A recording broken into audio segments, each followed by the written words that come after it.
Le tribunal de grande instance de Saint-Louis, siégeant en audience de flagrant délit, a fixé la date du délibéré, donc le verdict, au 6 janvier 2025. C'est quand même inquiétant. Nous sommes en flagrant délit. Obligation est faite de juger immédiatement les prévenus ou dans les meilleurs ou plus brefs délais. Mais on semble retenir la garde rapprochée de Barthélémy Diaz en otage. On a enlevé 77 éléments de la garde rapprochée de Barthélémy Diaz à Aloukagne, après Thiès, sur aucune base légale. Comme vous le savez, Barthélémy a été menacé.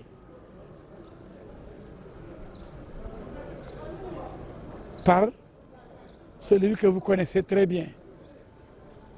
Et immédiatement, on a exécuté les desiderata de son concurrent, de son rival, pendant la campagne électorale. Et jusqu'à présent, comme vous l'avez vu, vous avez assisté à l'audience, il n'y a aucune preuve, aucun témoignage.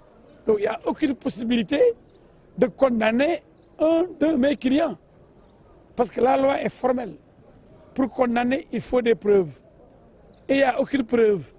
Rapporter devant le tribunal, discuter librement et contradictoirement. Il y a des déclarations de partie civile entre guillemets et celles de mes clients. Par conséquent, on ne peut pas privilégier les déclarations d'une partie au détriment de l'autre partie. Le tribunal, symbolisant la balance, doit équilibrer l'analyse et la position qu'il doit prendre, qui est fondée sur l'intime conviction, elle-même fondée sur les preuves discutées librement et contradictoirement à la barre du tribunal. Donc nous nous attendons à un relax pur et simple de ces jeunes pris en otage, de cette garde rapprochée de Barthélémy Diaz. C'est une grave injustice. C'est ce qui fait peut-être que vous avez donc battu en brèche. Ça veut dire que c'est surréaliste. Quelqu'un qui n'a rien fait, qui s'occupe de son leader, parce qu'il y a un cortège, il est payé pour sécuriser son leader, il ne peut pas aller au marché pour se battre. Ce sont des militants de PASTEF et des militants des coalitions, de l'intercoalition Takku Wallu et Sàmm Sa Kàddu qui se sont bagarrés, qui se sont battus.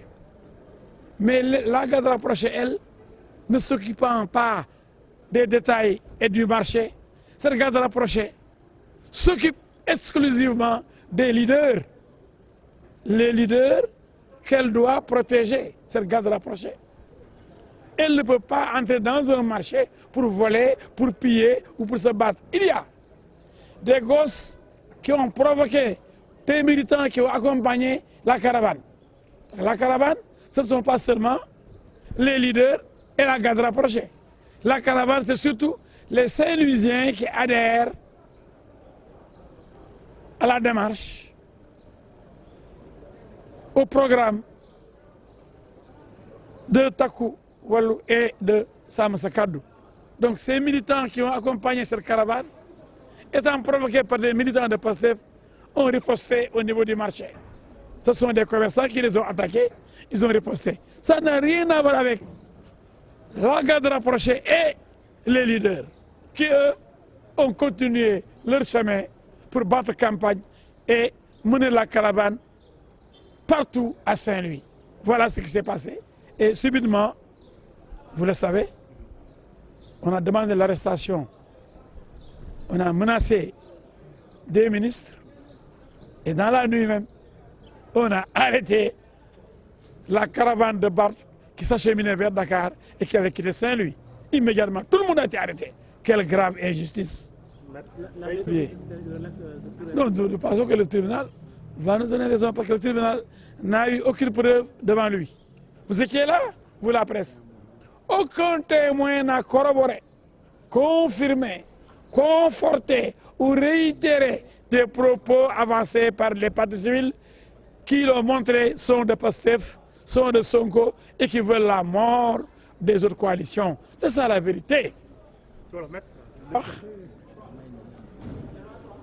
li ma leen mën a wax mooy tribunal bu mag bi nekk Saint-Louis ñu naan ko grande instance tey atte na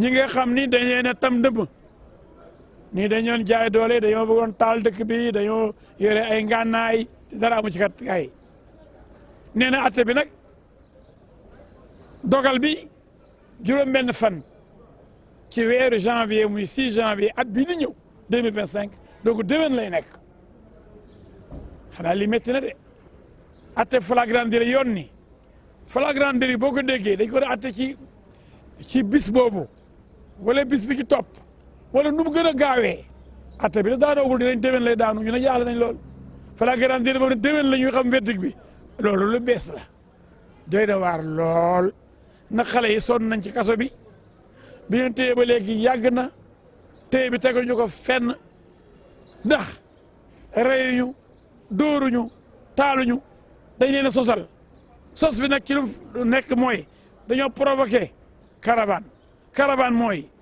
ñi nga xam ne ñu ànd mbooloo di wër dëkk bi di def seen campagne électorale xam nga ñooñu jóguñu pour xeex waaye kuy campagne électorale di caravane di musique di tàccu di tëgg waaye jógoo pour xeex waaye jógoo pour taal waaye jógoo pour songo marché ay nit di leen sàcc di leen dóor loolu yéenewul maanaa loolu dof rek lañ ko mu gëm ko li am mooy bi ñu rombee marché bi boobu sax caravane bi ñu bëri avancé nañ am na ñu ñëw nekk ci marché bi di yuuxu naan diw comme ñooñu dañu faral seen waa jooju nga xam ne mooy seen yàlla bu leen neexee waaye buñ tooñ nag caravane jàmbur ñoom it militants yi nga xam ni ñu ngi topp caravane bi dafa teg ak ñoom ba mu saf-sap ñooñu bokk ñoo garde corps Barthélémy Dias yi bokk ñoo garde corps Bougane Gueye Dany bokk ñoo Barth ak Bougane ak ñoom Anta Babacar ak ñoom Pape Djibril Fall ak ñoom Thierno Bocoum ñooñu jóguñu pour di dugg ci marché bi di sàcce ko dóorlu ak di dóor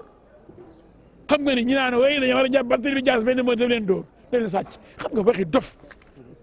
xam nga waxi dof weesuwu loolu bëgg nañ jàpp Barthélémy Dias ba jàpp ñeneen ñi naan war nañ way ñoo ñuy commandité affaire bi ban affaire nañ bàyyi caaxaan ci réew mi Barth di campagne pour nit ñi wateel ko dana dem di xeex dana dem di dóore wala di dóorlu moom romb na bu yàgg ma garde rapproché ñu song la songo diw mais bu boobaa mais yeneen xale yi contre kooku ñoom it ñu jàppoon teg ñoom loolu rek la mais pourquoi ñu ne garde rapproché dàqe leen ñoo xam ne defuñu dara dóor ñu kenn sàcc ñu dara kenn wanewul benn preuve ni ñoom ñii la waaye daa xam lan mooy problème bi comme yéen a bokk ak waa ji comme yéen a ànd ak waa ji yéen ñëpp la ñu jàpp boole leen tëj leen ngeen xam ne ñoo leen ëpp doole tey jii ngeen xam ne ñoo leen ëpp doole nag ndax ku def ak ku deful jàpp dóor